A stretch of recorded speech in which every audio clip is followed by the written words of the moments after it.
3 March দোল পূর্ণিমার দিন আপনার বাড়ির সদর দরজায় ঢেলে দিন এটি। ঘরের সমস্ত বাস্তুদোষ দূর হবে। মা লক্ষ্মীর আশীর্বাদে পরিবারের সুখ শান্তি সমৃদ্ধি বজায় থাকবে। পরিবার থেকে আপদ বিপদ রোগ জ্বালা যন্ত্রণা সমস্ত কিছু দূর হবে। সার্বিকভাবে পরিবারের মঙ্গল হবে। নমস্কার বন্ধুরা, আধ্যাত্মিক দর্শন চ্যানেলে আপনাদের সবাইকে জানাই স্বাগত। আশা করছি আপনারা প্রত্যেকেই ভালো আছেন এবং সুস্থ আছেন। আর হাতে গোনা কয়টি দিনই বাকি, সামনেই আসতে চলেছে দোল পূর্ণিমা। দোল আমাদের ঋতুচক্রের শেষ উৎসব। এই দিনটির জন্য আমরা সবাই অপেক্ষা করে থাকি। এই সময় প্রকৃতিও তার নিজের রূপকে ফুটিয়ে তোলে। দোল পূর্ণিমা বা দোল যাত্রা সনাতন হিন্দু অবলম্বীদের কাছে খুবই গুরুত্বপূর্ণ একটি ধর্মীয় উৎসব। বছরে বাকি 11টি পূর্ণিমার থেকে দোল পূর্ণিমা সববার থেকে আলাদা এবং মাহাত্ম্য একটু বেশি।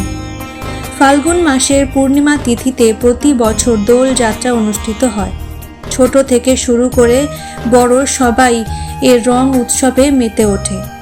দোল আমাদের জীবনে আনন্দের রং নিয়ে আসে, তাই দোল পূর্ণিমার গুরুত্ব সবার থেকে আলাদা। আজকের ভিডিওটিতে আমি শেয়ার করব এই বিশেষ দিনটিতে কিভাবে আরও বিশেষ করে তোলা যায়। যদি সম্ভব হয় তাহলে বাড়ির সদর দরজায় এই বিশেষ জিনিসটি ঢেলে দিতে পারেন বা ছড়িয়ে দিতে পারেন, তাহলে মা লক্ষ্মীর আগমনের পথ প্রশস্ত হবে। ফাল্গুন মাসের এই পূর্ণিমা তিথিতে প্রত্যেক বাড়িতেই পূজা অর্চনা হয়ে থাকে। মা লক্ষ্মী এবং নারায়ণ ভগবানের বিশেষ পূজা হয়। দোল পূর্ণিমা অর্থাৎ আমরা যারা হিন্দুরা আছি তারা নানাভাবে নানা প্রকারে পূজা অর্চনা করে থাকি এই দিনে। এই বিশেষ দিনটিতে মা লক্ষ্মীর আগমন ঘটে।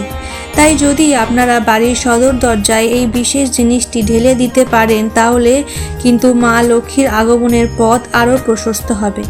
তাই বন্ধুরা, ভিডিওটি স্কিপ না করে সম্পূর্ণ দেখবেন এবং দেখার পর যদি ভালো লেগে থাকে তাহলে অবশ্যই একটি লাইক ও কমেন্টে জয় মা লক্ষ্মী দেবীর জয় বা ভগবান নারায়ণের জয় একটি বার লিখে যাবেন। আর অবশ্যই করে আপনাদের নিকটবর্তী বন্ধু বান্ধব আত্মীয় পরিজনদের সাথে ভিডিওটি শেয়ার করতে ভুলবেন না, যাতে তারাও এই ভিডিওটি দেখে কিছুটা উপকৃত হতে পারে।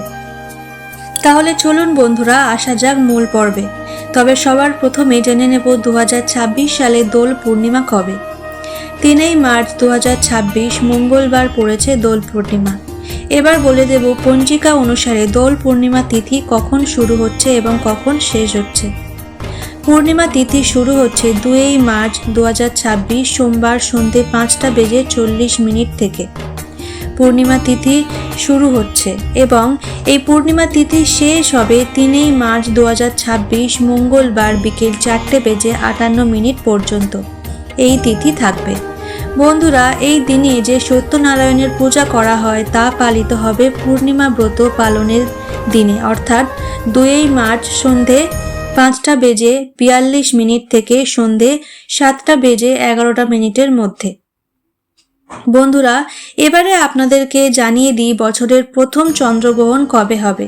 2026 সালের প্রথম চন্দ্রগ্রহণ হবে 3 মার্চ অর্থাৎ দোল পূর্ণিমার দিন দুপুর 3:19 থেকে চন্দ্রগ্রহণ শুরু হবে এবং এই চন্দ্রগ্রহণ শেষ হবে সন্ধে 6:47 মধ্যে এবং সূতক কাল শুরু হয়ে যাচ্ছে সকাল 6:20 থেকে এবং গ্রহণ শেষ হওয়া পর্যন্ত এই কাল সময় রয়েছে।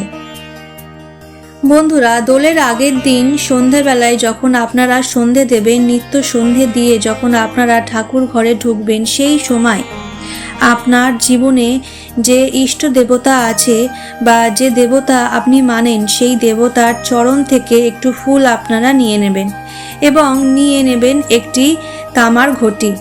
সেই তামার ঘটিটি জল দিয়ে পূর্ণ করবেন এবং সেই জলটির মধ্যে আপনারা মিশিয়ে দেবেন সামান্য পরিমাণে কালো তিল এবং সামান্য পরিমাণে কর্পূর গুঁড়ো এবং তার মধ্যে আপনার ইষ্ট দেবতার চরণ থেকে একটি ফুল নিয়ে নেওয়া এবং সেই ফুলটি সেই জলের উপরে রেখে দেবেন। যদি আপনি রাধা কৃষ্ণকে অত্যন্ত মানেন এবং দোল পূর্ণিমা তিথিতে রাধা কৃষ্ণের পূজা বিশেষভাবে করেন তাহলে বন্ধুরা, শ্রীকৃষ্ণের চরণ থেকে আপনি একটি ফুল এবং তুলসী পাতা তুলে নিতে পারেন।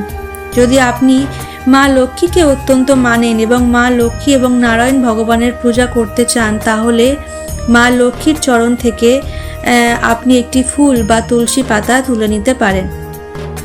অথবা আপনার ঠাকুর ঘরের সিংহাসনে যে বিগ্রহ আছে সেই বিগ্রহের কাছ থেকে আপনি ফুল নিতে পারেন। নিয়ে আপনি সেই জলটির মধ্যে রেখে দেবেন এবং সেই জলটি আপনি ঠাকুর ঘরে এমন একটি জায়গায় রেখে দেবেন যেখানে পূর্ণিমার চাঁদের আলো সেই জলটির উপর এসে পড়ে এবং সারা রাত ঠাকুর ঘরে অর্থাৎ ঠাকুরের সামনে সেই জলটি রেখে দেবেন। পরের দিন সকালবেলা অর্থাৎ দোল পূর্ণিমার দিন সকালবেলা খুব তাড়াতাড়ি ঘুম থেকে ওঠার চেষ্টা করবেন। বেশি বেলা করে কিন্তু একদমই ঘুমাতে যাবেন না। যদি আপনি চান আপনার পরিবারের মঙ্গল হোক এবং আপনার ভাগ্যে সূর্যের উদয় হোক, তাহলে সূর্যোদয়ের আগে বা ব্রহ্ম মুহূর্তে ঘুম থেকে উঠে যাবেন এবং ঘুম থেকে উঠে সদর দরজায় এসে প্রথমেই সূর্যদেবকে দেখবেন। সমস্ত প্রাতকর্ম সেরে ঘর বাড়ি অত্যন্ত ভালো করে পরিষ্কার পরিচ্ছন্ন করে নিয়ে আপনি সেদিন খুব তাড়াতাড়ি স্নান করে নেবেন। অনেকেই পূর্ণিমা তিথিতে গঙ্গা স্নান করেন। যদি সম্ভব হয় তাহলে গঙ্গা স্নান বা পবিত্র নদীতে স্নান করা উচিত। আর যদি তা সম্ভব না হয় তাহলে পরিষ্কার বস্ত্র পরে আপনি গায়ে মাথায় গঙ্গার জল ছিটিয়ে অবশ্যই দিতে পারেন এবং বাড়ির ঘর অত্যন্ত পরিষ্কার পরিচ্ছন্ন করে সব জায়গায় গঙ্গার জল ছিটিয়ে দেবেন। এবার আপনি চলে আসবেন ঠাকুর ঘরে এবং ঠাকুর ঘর থেকে নিয়ে নেবেন সেই 1 ঘটি জল। আপনি আপনার ইষ্ট দেবতার চরণ থেকে যে ফুলটি নিয়েছেন সেই ফুলটি আগে সরিয়ে দেবেন, কারণ এই ফুলটি আমরা দেব বাড়ির মুখ্য দরজায় বা সদর দরজায়। বলে রাখি বন্ধুরা, বাড়ির যেটি সদর দরজা সেটি দিয়েই কিন্তু ভালো কিছু অর্থাৎ শুভ কিছু প্রবেশ করে। যদি আপনি চান মা লক্ষ্মীর আশীর্বাদ পেতে, তাহলে সব সময়ই সদর দরজার দিকটিকে পরিষ্কার পরিচ্ছন্ন করে রাখবেন। বাড়ির সদর দরজা যখন আপনার জলটি ঢেলে দেবেন, তখন যদি সূর্যের আলো এসে পড়ে সেক্ষেত্রে তাহলে অত্যন্ত ভালো হয়। আপনারা তাহলে আমি আপনাদের যেটি বললাম সেটি হলো জলটি আপনারা আপনাদের সদর দরজায় ঢেলে দেবেন।